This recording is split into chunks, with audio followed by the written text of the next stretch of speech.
آج ویو 360 میں کیا پنجاب اور خیبر پختونخوا میں 90 روز میں انتخابات ہوں گے؟ کیا الیکٹرانک ووٹنگ مشینوں کا استعمال انتخابات کو شفاف بنا سکتا ہے؟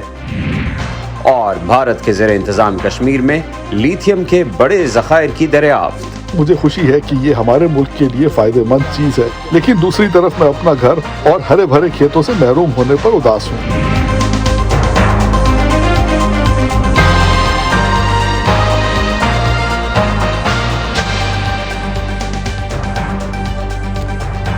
وائس آف امریکہ کے واشنگٹن اسٹوڈیوز میں آپ سب کو خوش آمدید۔ آپ دیکھ رہے ہیں پروگرام ویو 360 اور میں ہوں محمد عاطف۔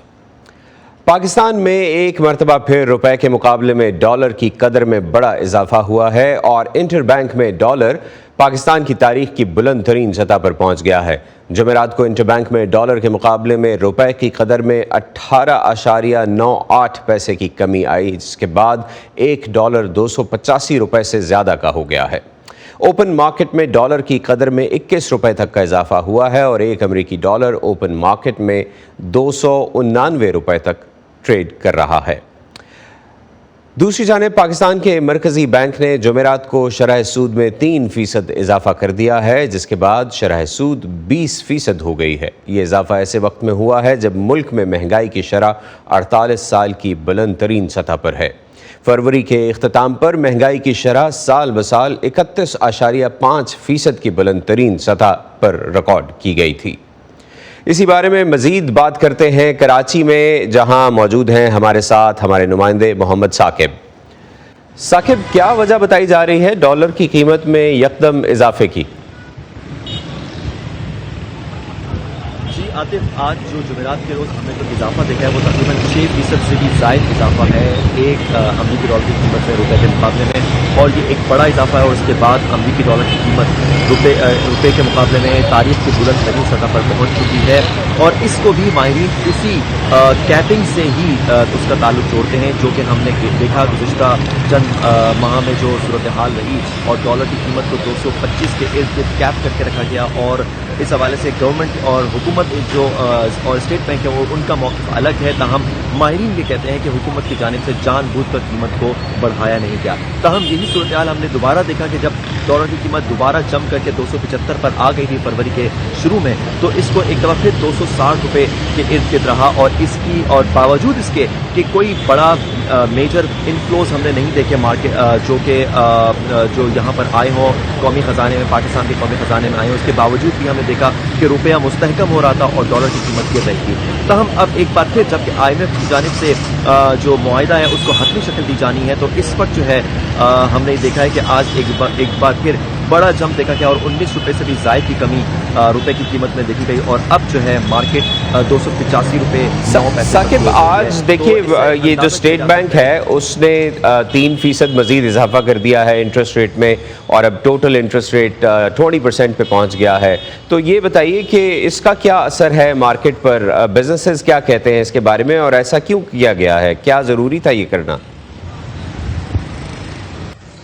عاطف، 2019 میں یہ ریٹ 10% تھا، اور اب صرف 2 سال کے اضافے میں ہم نے دیکھا کہ یہ 2023 میں اب جا کر یہ 20% تک پہنچ گیا، جو کہ پاکستان کی تاریخ کا سب سے بڑا شرح سود ہے۔ اور اس وقت جو ہے اس کی ضرورت جو گورنمنٹ کی طرف سے جو موقف آ رہا ہے وہ یہ ہے کہ چونکہ مہنگائی کی شرح بہت زیادہ اضافہ ہوا ہے، اور اس کے جو نئے اعداد و شمار آئے ہیں اس کے مطابق اس وقت پاکستان میں 31% سے زائد مہنگائی کی شرح ہے، اور اس کو کنٹرول کرنے کے لیے ہی شرح سود میں اضافہ ضروری قرار دیا جا رہا تھا، اور اسی وجہ سے جو شرح سود ہے وہ پاکستان کی تاریخ کی بلند ترین سطح پر یعنی کہ آج 20% پر پہنچ گئی ہے۔ لیکن دوسری جانب سے کاروباری طبقہ کافی زیادہ شوقی نظر آتا ہے، اور ان کا یہ کہنا ہے کہ اس سے کاروبار بہت برے طریقے سے افیکٹ جی یقیناً major hike in interest rates جو ہے یہ کاروباروں کے لیے کوئی اچھی خبر نہیں ہے۔ ثاقب، بہت شکریہ، آپ نے کراچی سے ہمیں جوائن کیا اور اس بارے میں معلومات دی۔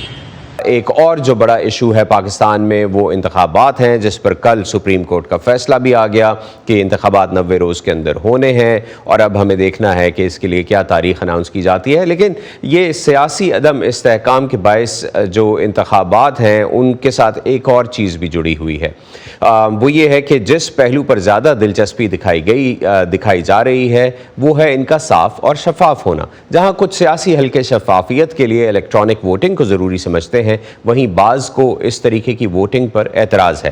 لیکن پاکستان میں الیکٹرانک مشینز کے ذریعے ووٹنگ کی حقیقت کیا ہے اور ان کے استعمال میں کیا چیلنجز درپیش ہیں؟ سیاسی ماہرین اور ٹیکنالوجی ایکسپرٹ کی زبانی جانتے ہیں سمن خان کی رپورٹ میں۔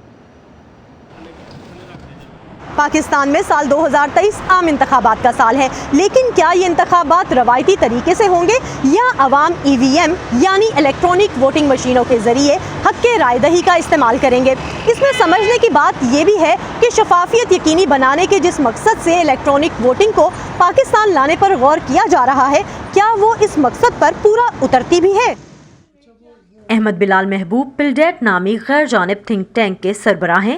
یہ ادارہ سیاسی اور پبلک پالیسی پر تحقیق اور مقننہ کے استحکام کے لیے کام کرتا ہے۔ احمد بلال سمجھتے ہیں کہ الیکٹرانک ووٹنگ سے ووٹوں کی گنتی کا عمل تو شاید تیز ہو سکے اور ووٹ ضائع ہونے سے بچ سکیں، لیکن کیا اس سے انتخابی عمل میں دھاندلی کو روکا جا سکے گا؟ یہ کہنا مشکل ہے۔ لوگوں کو یقین نہیں ہے کہ اس کے اندر جو چپ ڈالی جائے گی اس کو مینیپولیٹ نہیں کر لیا جائے گا۔ وہ جہاں سٹور ہوئے ہوئے ہیں EVM، جب وہ الیکشن پہ ڈپلوائے کرنے کے لیے نکالے جائیں گے تو کسی کی نگرانی میں ہوں گے نا سٹوریج پہ۔ ہمارے یہاں پاورفل جو سرکلز ہیں وہ ماضی میں بہت قسم کی مینیپولیشن کر چکے ہیں، یہ ان کی انفیکٹ مینیپولیشن کو اور ایفیشینٹ بنا دے گا۔ پاکستان میں انتخابی عمل کا جائزہ لینے والے ادارے free and fair election network کے رشید چودھری کی رائے میں اصل مسئلہ اعتماد سازی کا ہے۔ لوگ اعتماد نہیں کرتے، ان کا خیال یہ ہوتا ہے کہ ووٹوں کی بنیاد پہ حکومت بنتی ہے تو وہ ان کی مرضی کی نمائندہ شاید اتنی نہیں ہوتی جتنی ان کے خیال میں ہونی چاہیے۔ تو یہ مسئلہ ہے اعتماد کا۔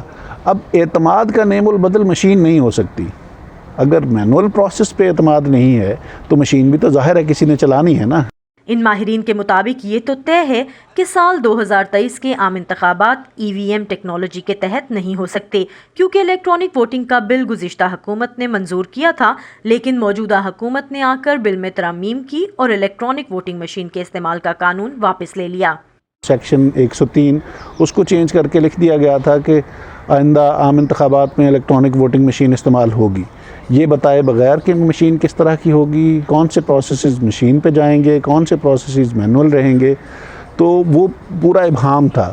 تو اس کو ریموو کر دیا ہے موجودہ پارلیمنٹ نے، اور انہوں نے پرانا سسٹم جو ہے وہ بحال کر دیا۔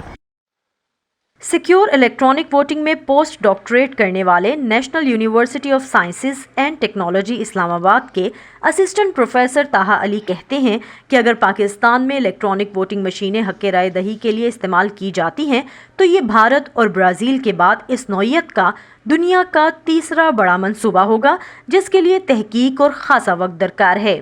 اس میں جو اچھی بات ہے وہ یہ ہے کہ پچھلے 10 سال میں ایسی ڈیولپمنٹس ہوئی ہیں ہمارے فیلڈ میں، الیکشن ٹیکنالوجی کے فیلڈ میں، جس سے آپ مشینیں بھی لا سکتے ہیں اور آپ ان کو سیکیور بھی رکھ سکتے ہیں۔ 2-3 ایسی ٹیکنیکس ہیں، یہ ہمیں انٹروڈیوس کرنی چاہیے۔ ان کا ایک ہے رسک لمیٹنگ آڈٹس، ایک ہے ویریفائبل ووٹنگ۔ سیاسی جماعتوں کے اختلاف رائے سے لے کر EVM سے متعلق ٹیکنالوجی کے مسائل کے علاوہ موجودہ معاشی حالات میں بھاری مقدار میں مشینوں کی خریداری یا تیاری بھی مشکل کام ہے۔ آئرلینڈ نے اپنی سٹوریج کاسٹ کی وجہ سے اس کو ابینڈن کر دیا کہ آپ الیکشن میں استعمال کرتے ہیں، 5 سال سٹور کرنا ہے، ٹیمپریچر کنٹرول کرنا ہے، ڈسٹ کنٹرول کرنی ہے، اس کی حفاظت کرنی ہے، اس کے لیے ویئر ہاؤس بنانے ہیں اسپیشل۔ ہم نے کسی ملک کی مشینز کی ڈپلائمنٹ کو اچھی طرح اسٹڈی نہیں کیا، ہم نے خود کوئی پراپر سیریس پائلٹ نہیں کرائے، تو ابھی ہمیں کافی کام کرنا ہے۔ اس میں بہت خربوں روپے لگیں گے، اور آپ یہ تو نہیں چاہتے کہ آپ وہ باہر بھیج دیں، آپ ملک کے اندر ایک پوری انڈسٹری بنا سکتے ہیں۔ انسٹیڈ کہ آپ باہر سے مشین، لاکھوں کی ایک مشین لیں، آپ یہاں پہ ایک مشین پروڈیوس کریں جو ہزاروں میں، لاکھ سے کم کے اندر آ سکتی ہے۔ ماہرین کے مطابق روایتی طریقے یا ٹیکنالوجی کے سہارے سے زیادہ انتخابی عمل میں اداروں کے کردار پر سیاسی جماعتوں اور عوام کا یقین بحال ہونے کی ضرورت ہے۔ Saman Khan, voice of America, Lahore. اور اب بات بھارت کے دارالحکومت میں جاری G20 وزرائے خارجہ میٹنگ کی، جہاں یوکرین میں روس کی جنگ پر کشیدگی نے غلبہ حاصل کیے رکھا، یہاں تک کہ ہندوستان کے وزیر اعظم نے وزرائے خارجہ پر زور دیا کہ وہ اختلافات کو ایک طرف رکھیں۔ امریکی وزیر خارجہ اینٹنی بلنکن نے کہا کہ اس میٹنگ کو روس کی بلا اشتعال اور بلا جواز جنگ نے نقصان پہنچایا، جبکہ روس کے وزیر خارجہ سرگئی لاروو نے مغرب پر الزام عائد کیا کہ وہ یوکرین کے اناج کی برآمدات کی اجازت دینے کے معاہدے کو دفن کر رہا ہے۔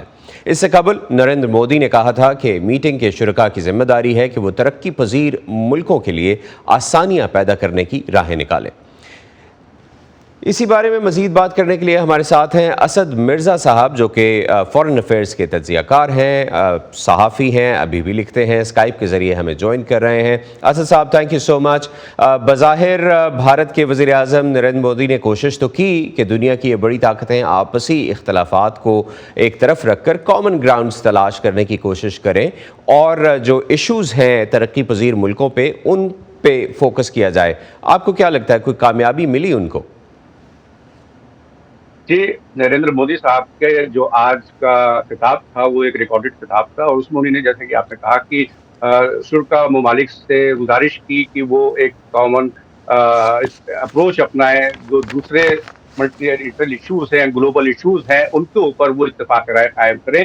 لیکن جیسا کہ امید پہلے بھی ظاہر کی جا رہی تھی کہ جس طریقے سے G20 کے فنانس منسٹرز کی میٹنگ کا حال ہوا، وہی وزرائے خارجہ کی میٹنگ کا حال بھی ہونا ہے، اور یہی ہوا بھی، کیونکہ اب سے چند منٹ پہلے یہاں کی خبر رساں ایجنسی PTI نے یہ اعلان کیا ہے کہ وزرائے خارجہ کی میٹنگ میں بھی کوئی جوائنٹ کمیونیکے ایشو نہیں کیا گیا، بلکہ chair summary and out come document جیسا کہ فنانس منسٹر کی میٹنگ میں ہوا تھا وہی اب جاری کیا جائے گا۔ جبکہ وزیر اعظم نریندر مودی صاحب کا یہ کہنا تھا کہ ہمیں اپنے آپسی اختلافات بلا کر ہمیں عوامی جو ہمارے سروکار ہیں ان کو نظر انداز کر کے ہمیں پورے گلوبل ایشوز جو ہیں ان کے اوپر بات چیت کرنی چاہیے اور اس پر اتفاق قائم کرنا چاہیے۔ ابھی گزشتہ سالوں میں ہمارے سامنے بہت سارے چیلنجز آئے ہیں، جیسے کہ کلائمیٹ چینج کا چیلنج ہے، فائنینشیل کرائسس ہوا ہے، پینڈیمک ہوا ہے، اس کے علاوہ دہشت گردی کے مختلف واقعات ہوئے ہیں۔ ہمیں ان سب کے اوپر کسی طریقے سے قابو پانا چاہیے اور عالمی ممالک کو ان کے اوپر اتفاق رائے قائم کرنی چاہیے۔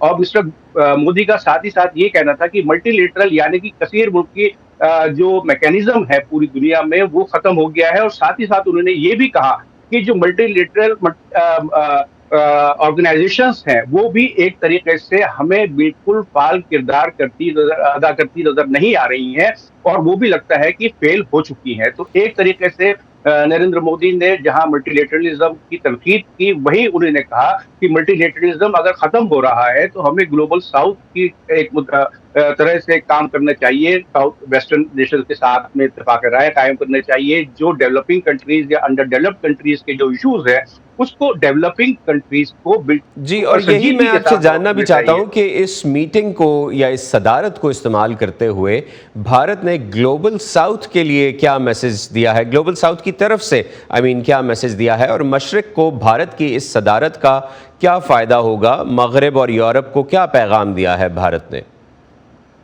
دیکھیے، بھارت نے یہ پیغام دیا ہے جو سب سے بڑا پیغام ہے کہ اگر ہمارے ملٹی لیٹرل آرگنائزیشن فیل ہو رہے ہیں تو ہمیں بائی لیٹرل سطح کے اوپر آپسی بات چیت جاری رکھنی چاہیے، اور وہ ایشوز جو ملٹی لیٹرل ایشوز ہیں ان کو بائی لیٹرل سطح کے اوپر ہمیں سالو کرنے کی کوشش کرنی چاہیے، اور گلوبل ساؤتھ کو ہمیں ریوائیو کرنا چاہیے تاکہ ویسٹ کا جو کانسیپٹ ہے وہ دوسرے ملکوں میں بھی اس کے ذریعے مختلف جو ہمیں چیلنجز ہیں ان کا ہم سامنا بہتر طور پر کر سکیں۔ آج پورے دن بھی جو انڈین ڈپلومیٹس ہیں انہوں نے بہت ہی مستعدی کے ساتھ میں مختلف ایشوز کے اوپر وزرائے خارجہ کے مختلف سیشنز میں کام کیا، اور جیسا کہ وزارت خارجہ کی ابھی جو اسٹیٹمنٹ آئی ہے اس میں کہا گیا ہے کہ بہت سارے مسئلوں کے اوپر اتفاق رائے قائم ہوا۔ سب سے زیادہ اہم مسئلہ جو تھا اس پہ سبھی ملکوں نے ایک ہی آواز میں کہا ہے کہ ہمیں دہشت گردی کسی بھی طریقے سے قبول نہیں ہے اور ہمیں دہشت گردی کا سامنا اور مقابلہ متحدہ طور پر کرنا چاہیے. لیکن دہشت گردی ہے, کلائمیٹ ہے اور یوکرین وار ہے, یہ ساری چیزیں تو یقیناً سر فہرست تھیں, لیکن ہم نے یہ بھی دیکھا کہ ترقی پذیر ملکوں کے قرضوں پر بھی بات ہوئی, اور خاص طور پر پاکستان کی, جس پہ چین نے کہا کہ پاکستان کے قرضوں کی مشکلات یہ سب کی مشترکہ ذمہ داری ہے کہ وہ پاکستان کو ریلیف دیں. تو اسی طرح دیگر ممالک بھی ہیں جیسے سری لنکا ہے, بنگلہ دیش ہے, ان کو بھی فائنینشل ایشوز ہیں اس وقت. تو اس پر کیا بات ہوئی؟ اس پر ابھی دیکھیے بات تو جو آج کے سیشنز ہوئے ہیں اس کی ابھی تفصیلات ابھی عام نہیں کی گئی ہیں, لیکن اس کے اوپر بات چیت ہوئی ہے.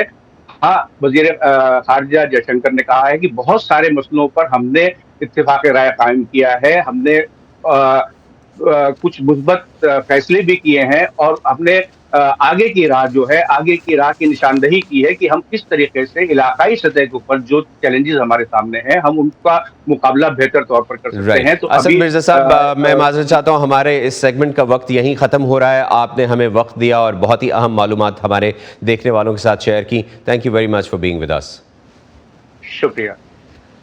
امریکی قانون سازوں نے منگل کی رات چین کے ساتھ امریکی اسٹریٹجک مقابلے کے بارے میں تحقیقات کا آغاز کیا ہے, جس میں خاص طور سے گزشتہ 2 سال کے دوران ہونے والے واقعات کا جائزہ لیا جائے گا.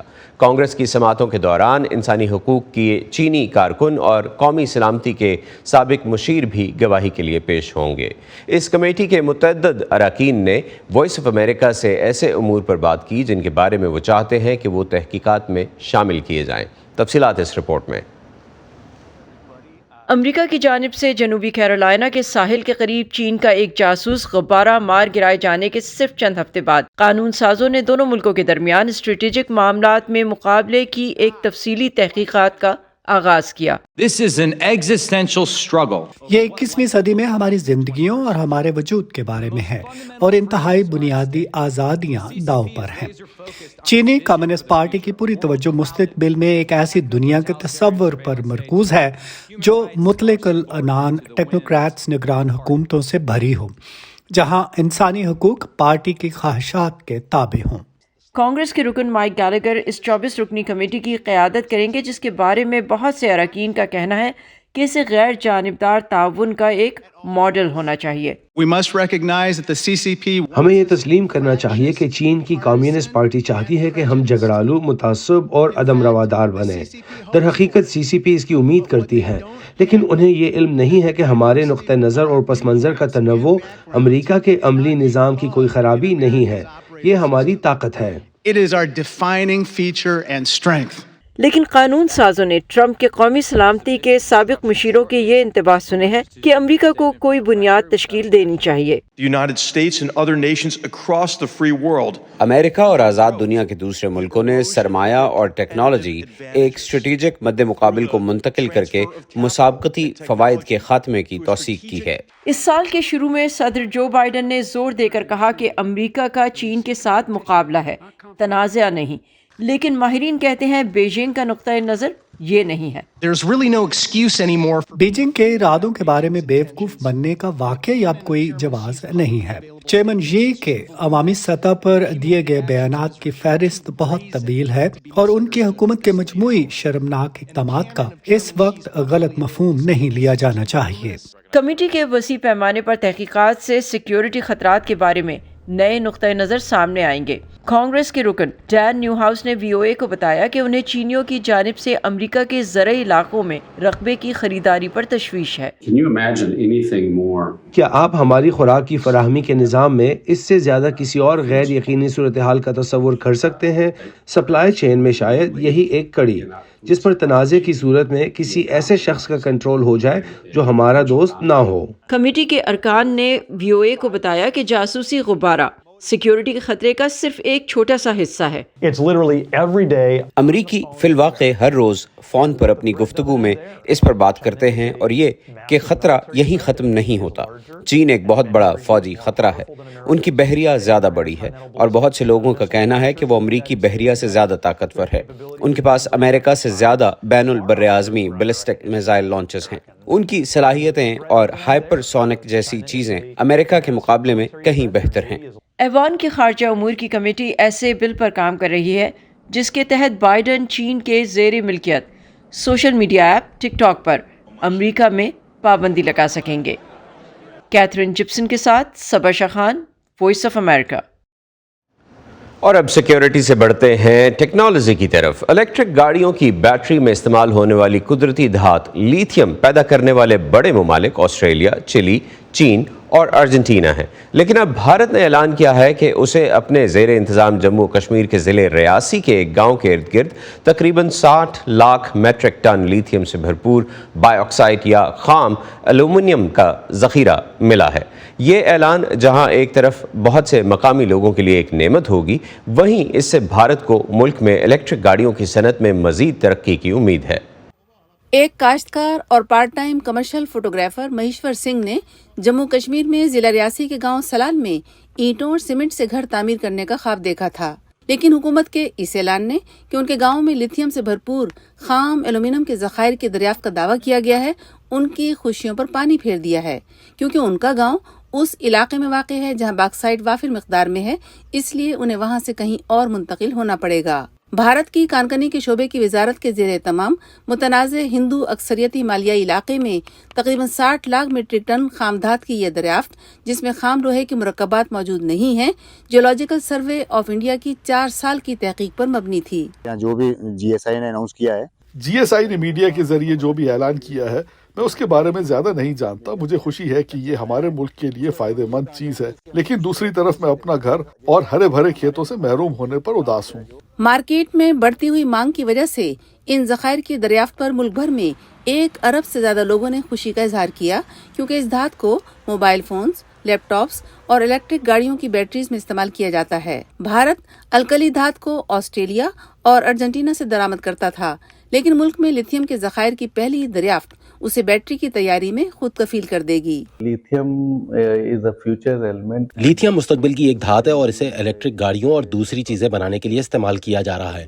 چونکہ ہم ایک ایسے مستقبل کی جانب بڑھ رہے ہیں جہاں ہم لیتھیم کا زیادہ سے زیادہ استعمال کریں گے، اس لیے بھارت کو لیتھیم میں مزید خود انحصاری کی ضرورت ہے، اور یہی وجہ ہے کہ ملک کے مختلف حصوں میں لیتھیم کی تلاش جاری ہے۔ Lithium exploration is taking place in different parts of the country. سلال گاؤں کے رہائشی کہتے ہیں کہ ان کے خیال میں باکسائٹ کے ذخائر ملنا ایک نعمت ہے۔ وہ کہتے ہیں کہ انہیں جب اس دور افتادہ گاؤں سے انخلا کا سرکاری نوٹس مل جائے گا تو وہ ملک اور جموں اور کشمیر کی بہتری کے لیے دوسرے مقامات پر منتقل ہونے کے لیے تیار ہوں گے۔ پہلی بات تو یہ ہے کہ اس پروجیکٹ کو مقامی لوگوں کے لیے فائدہ مند ہونا چاہیے۔ لوگوں کو مختلف مقامات پر اثر نو آباد کیا جانا چاہیے اور انہیں زمین کی اصل قیمت سے 5 گنا زیادہ معاوضہ دیا جانا چاہیے۔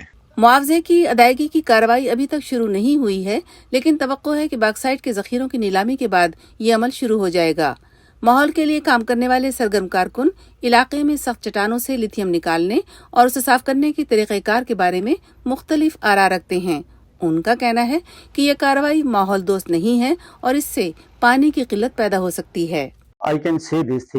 میں یہ کہہ سکتا ہوں کہ اس علاقے میں ماحول پر اس لیے زیادہ اثر نہیں پڑے گا کیونکہ کھدائی کے مقام پر چٹانوں کے اندر ڈرلنگ شامل نہیں ہوگی۔ اس میں صرف پتھروں کو چٹانوں کی سطح سے ہٹانا ہوگا۔ تاہم ماحول کے تحفظ کے لیے کام کرنے والے دیگر کارکنوں کا کہنا ہے کہ لیتھیم کو نکالنے اور اس کی صفائی کا عمل جموں اور کشمیر کے ماحول کو نقصان پہنچائے گا، کیونکہ یہ زلزلوں، پانی کی قلت اور فضائی آلودگی کا باعث بنے گا۔ دوسری جانب بھارت لیتھیم کے ذخائر کی جون میں نیلامی کے لیے تیار ہے، اور یہ صرف وقت ہی بتائے گا کہ آیا یہ دریافت بھارت کے لیے مفید ثابت ہوگی یا تباہ کن۔ محیط الاسلام کی رپورٹ کے ساتھ یاسمین جمیل، وائس آف امریکہ۔ اسی پر ختم کرتے ہیں آج کا ویو 360۔ پاکستان اور خطے سمیت دنیا بھر کی اہم خبروں اور دلچسپ معلومات کے لیے آئیے ہماری ویب سائٹ urduvoa.com پر۔ یہ سارا کانٹینٹ آپ کو ہمارے سوشل میڈیا پلیٹ فارمز پر بھی ملے گا۔ facebook.com/VOA اردو، یوٹیوب پر ہمارا چینل ہے VOA اردو کے نام سے، اور ٹویٹر اور انسٹاگرام پر ہمارا ہینڈل ہے @VOA اردو۔ اب تک کے لیے اتنا ہی۔ محمد عاطف کو اجازت دیجیے، خدا حافظ۔